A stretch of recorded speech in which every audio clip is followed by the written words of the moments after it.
Yeah, I think I found a quite a simple way on how to set up some subwoofers for two-channel music and for home theatre, of course. Had subwoofers for over 10, probably 15 years, and it's always been one of the hardest things to get set up just right. It's always a little bit too boomy or not loud enough. When you expect a big subwoofer moment, you don't quite get it, or it's too much and the whole room shakes. So I've seen plenty of YouTube videos, plenty of documentation explaining how to do it right. Some of it can get very confusing. Some of it involves picking the subwoofer up and walking around the room and placing it somewhere, and then walking somewhere else, put a cross on it where it is, go back, put it back. Oh man, no way. Others involved computers and graphs, and then other components you got to plug in and buy special microphones and No, thanks. I have purchased products. One was called the Anti-Mode Cinema, I think it was called. That was quite a good product. That was just a matter of plugging it in your subwoofer into an output. Set up a little microphone, just like how a AVR sets up subwoofers really, but a bit more precise. That wasn't too bad. But yeah, I think I found a pretty easy solution.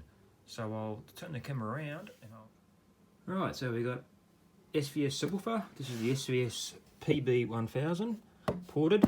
Originally had it for home theatre use mainly, but I've probably got more into the two-channel music now, and you do realise that a sealed one is probably better for that. It's not as boomy, I suppose. Bit tighter in the bass region. I've got some Magnipan 0.7 speakers. There's the left-hand side, Magnipan SVS sub next door to it. I've had subwoofers in different configurations. I've had this one over here in the back corner of the room, but now I've got a new lounger. It doesn't really fit in, so I've moved it back down to the front. So they're both at the front of the room at the moment, next to the speakers. Yeah, discovered this. I was on the SVS Facebook page, and they had a link to a Spotify playlist for strong bass music, techno sort of music, which I'm not really into, but yeah, good for testing bass out. And clicked on this album, and if you go to the top, it's just all your techno sort of stuff at the top. Then you scroll down, you got all these subwoofer low end test tones. So I thought I'll give this a go. So for example, you might just press the 99 Hertz, the highest one there. There's your test tone. Now this will tell you where you got your cut-offs done and your frequency cut-off for your subwoofers. So you can see red lights on. So no sub coming out of the subwoofer. Oh, we go to a bit of pause that goes straight to music after it finishes. So I'll go back to it, and then you'll realise that all this is coming from the Magnipan. So we'll stop that, and you slowly creep up until you get to where the subwoofer turns on. So I'm actually not sure I got these crossed over yet. I think they're at 60 Hertz. They could be 80. We'll see. So we'll go to 89 Hertz. So that's still Magnipan speaker. No sub. We'll go to 83. Still Magnipan bass. No sub. We'll go 77. This will tell me what my cutoff frequency is. No. Oh yes. Blue lights. I must have it at. Pretty sure I got it at 80 Hertz. So still, if we ear to that, there's still sound coming from the Magnipan. So we should get a similar test tone if it's sort of set up correctly. That's the key. So we'll go down to where the Magnipan doesn't produce bass. I know it's definitely less than 40 Hertz. So we'll go 30 Hertz. Oh yeah, hear that? So that's just directly from the SVS. You can tell the difference, can't you? So the key is to get this sound exactly the same, or the tone, as the your main speakers, which mine isn't quite there. So that's why I think a ported subwoofer would be better in this case. But we'll get it pretty close anyway. We'll go even lower. We'll go to see if this can handle 23 hertz. Oh, the sound's a bit lower. We'll stick at 23.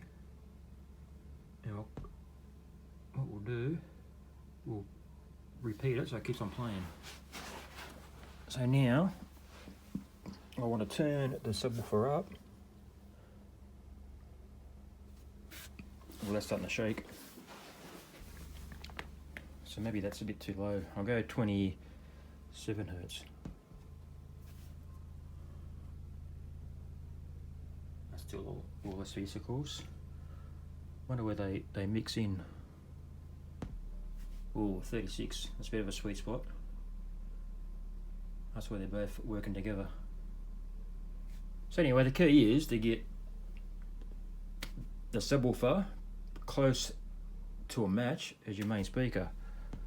You can see mine's a little bit off. I'll go down, see how low this goes. That's 20 hertz. So obviously this subwoofer doesn't go down as low as 20 hertz, which is correct as is on the specs. I'd have to go probably the S3000, I would think. Spend a bit more money.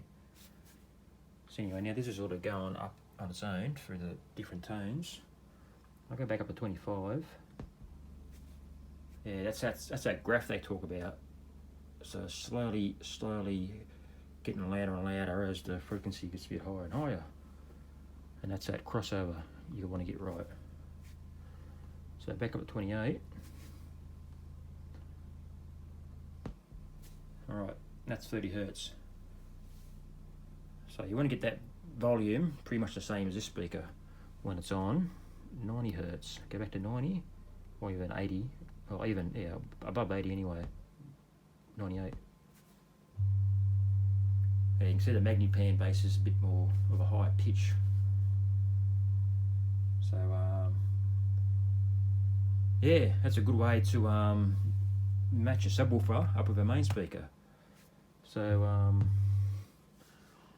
it looks like I'll be saving me pennies and getting myself a larger SVS sealed unit, or yeah, or something similar. Yeah, here's a bit of a easy way of setting a subwoofer up. I found when I first did it, it's really did improve it. As before, it was set too low. I was playing some music with a lot of bass in it, and yeah, it felt like I was missing something. And as soon as I turned that volume up to where I could get it as close as I could to the main speakers, boom, away she went. They come back. So yeah, have a bit of a play around with that. So it's called King of Bass. Just search for King of Bass in Spotify and you'll find those test tones, and have a bit of a play around with it. Okay, thank you, bye.